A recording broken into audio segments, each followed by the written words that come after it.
Hello दोस्तों, आप सभी का हमारे चैनल में फिर से स्वागत है। दोस्तों आज हम लेकर आए झारखंड के तमाम बड़ी राजनीति से जुड़ी खबरें और साथ ही कुछ महत्वपूर्ण आश्चर्यजनक खबरें।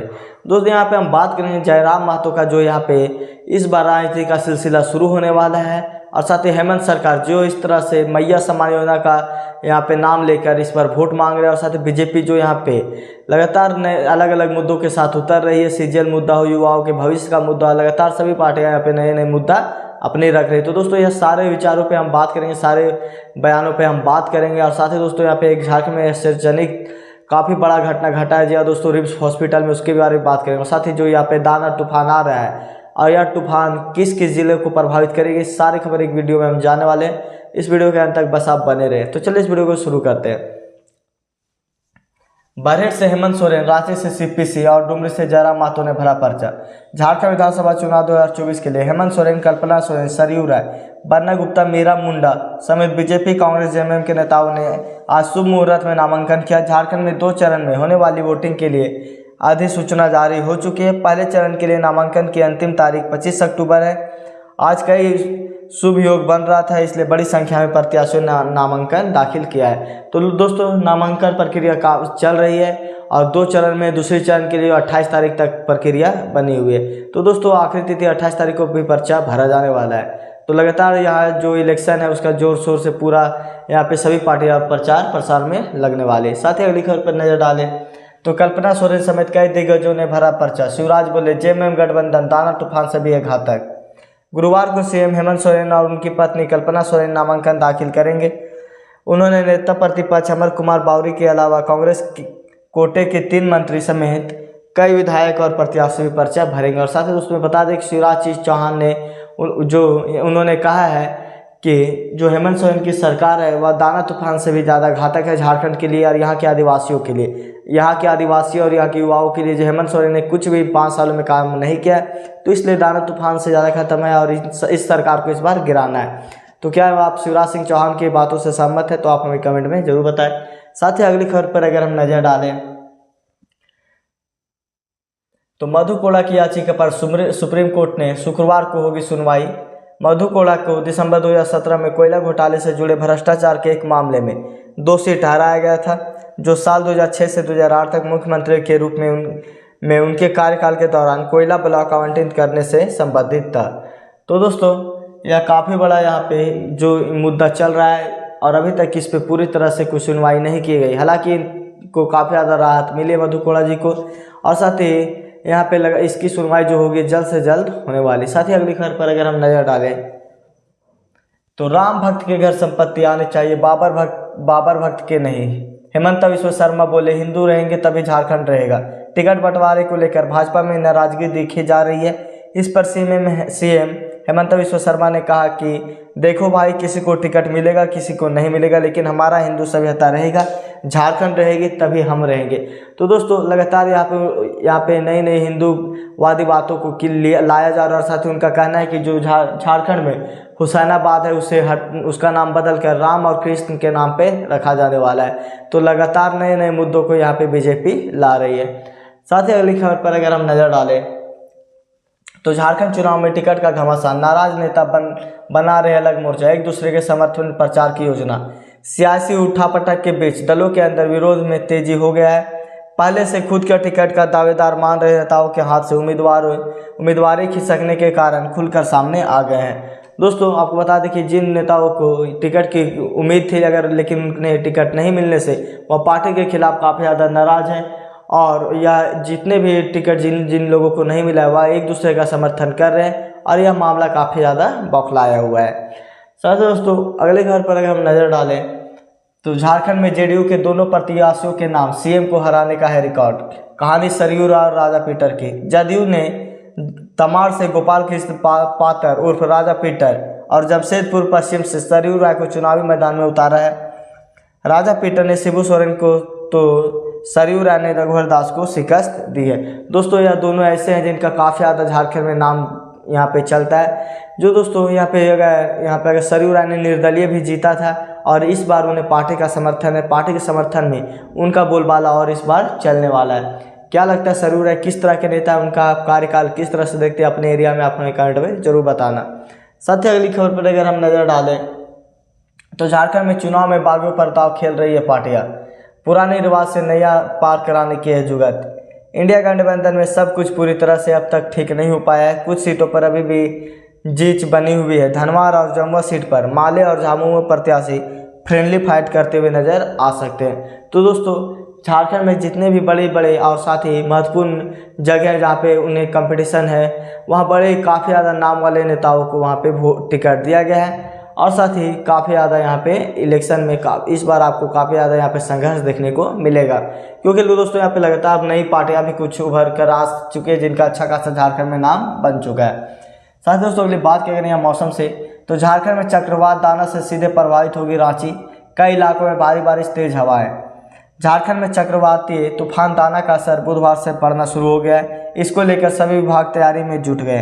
रेलवे ने अलर्ट जारी कर दिया। यात्रियों की सुरक्षा के लिए कदम उठाने का निर्देश भी दिया गया। तो दोस्तों दाना तूफान काफ़ी ज़्यादा खतरनाक है और इसका असर भी आपको देखने को मिल रहा होगा, क्योंकि गुरुवार से ही झारखंड के लगभग सभी जिलों में इसका असर दिख रहा है। अगर आप सफ़र बनाना चाहते हो, कहीं जाना चाहते हो, तो आप सावधानी जरूर बरतें। साथ ही अगली खबर पर अगर हम नज़र डालें तो झारखंड में नामांकन के साथ दलों के बीच जुबानी जंग शुरू। हेमंत सोरेन और हिमंता विश्व शर्मा जमकर कर रहे अटैक। मुख्यमंत्री हेमंत सोरेन ने कहा है कि इस बार विधानसभा चुनाव में हमारी लड़ाई पूंजीपतियों के साथ है, जिसमें एक तरफ भाजपा तो दूसरी तरफ आदिवासी, दलित, पिछड़ा, गरीब, किसान और मजदूरों की सरकार है। दोस्तों हेमंत सोरेन ने कहा है कि जो यहाँ पे बड़े बड़े पूंजीपति हैं, जैसे कि बीजेपी को उन्होंने टारगेट करा है, और साथ ही उन्होंने कहा है कि यहाँ जो उनकी सरकार है वह युवाओं की सरकार है, गरीबों की सरकार है, आदिवासियों की सरकार है और दलितों की सरकार है। क्या हेमंत सोरेन की इस बात से आप सहमत हैं? क्या झारखंड का भला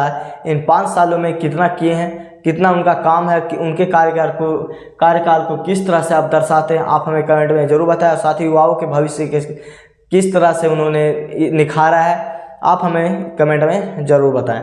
साथ ही अगली खबर पर अगर हम नज़र डालें तो झारखंड चुनाव के लिए जेएमएम की दूसरी लिस्ट। पहले चरण के लिए अब तक 150 नामांकन।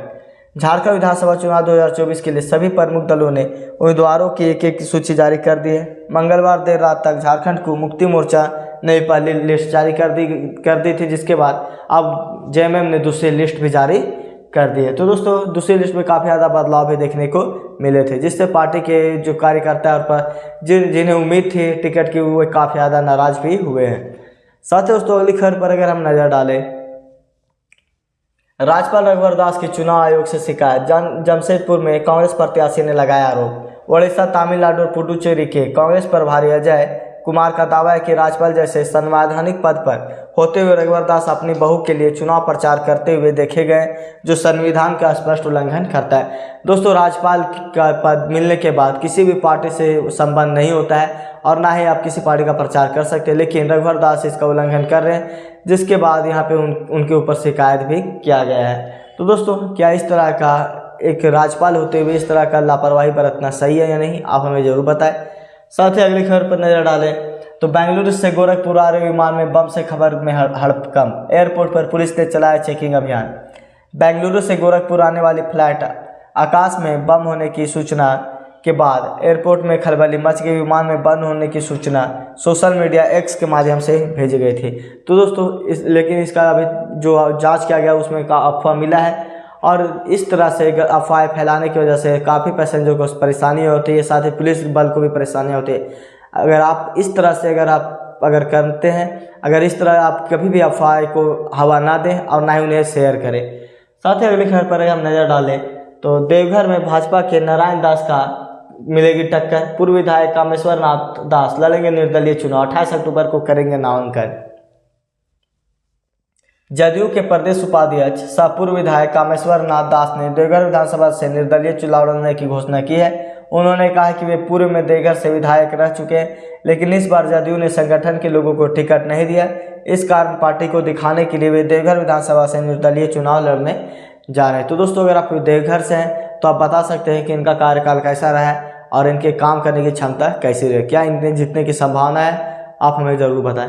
साथ ही दोस्तों अगली खबर पर अगर हम नज़र डालें तो झारखंड में पहली बार समय से पहले हो रहा है चुनाव। हेमंत सोरेन को रोकने की साजिश, बोरियो में बोले मुख्यमंत्री।